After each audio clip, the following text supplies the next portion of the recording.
All right, I got to cover this Donald Trump and the Kangaroo court that's taking place in New York City at this point in time, because this is a collective waste of our time.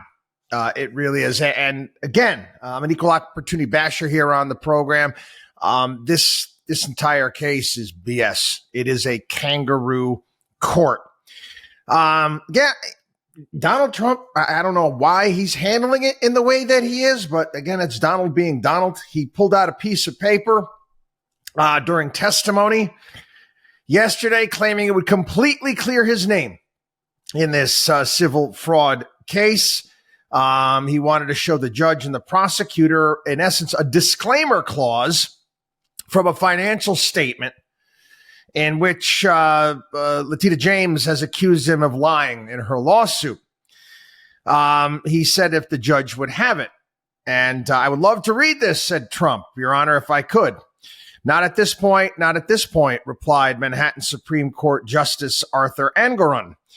I'm shocked, Trump said. And again, he went off on the case and went off on the prosecutor and the judge. And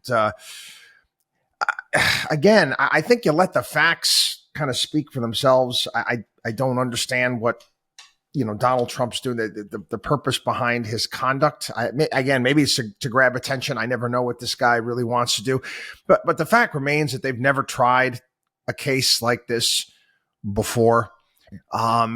Again, to all of you, lefties out there listening here that are cheering this on, is this what you really want? I mean, you got to ask yourself, does this sound justified to you?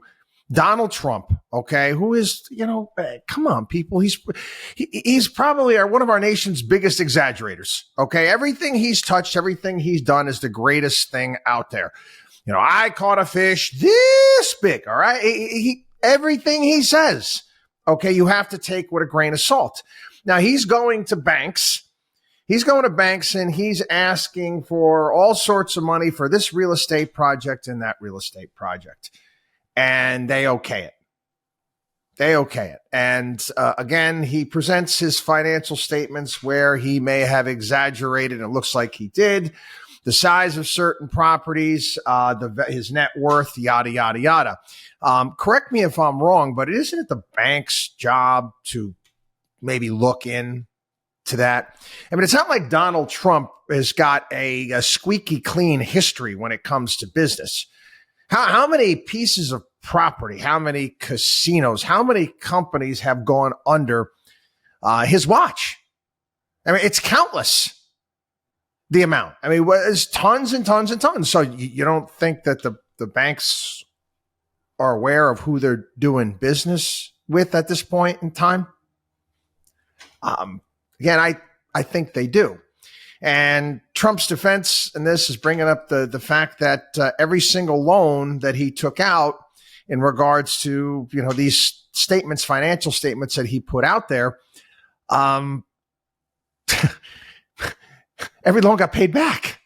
So in his defense is, where's the victims here? Now, again, this New York state law says that if you commit fraud and nobody gets hurt, you're still liable.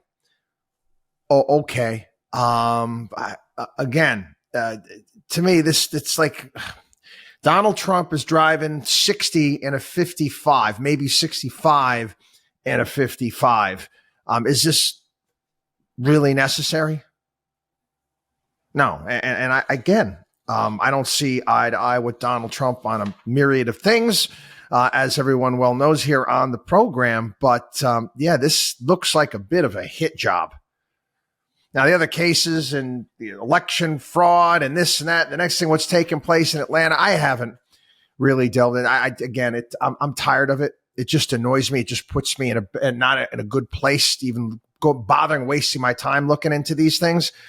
But this one that is front and center at this point in time is stupid. It's a collective waste of taxpayer money.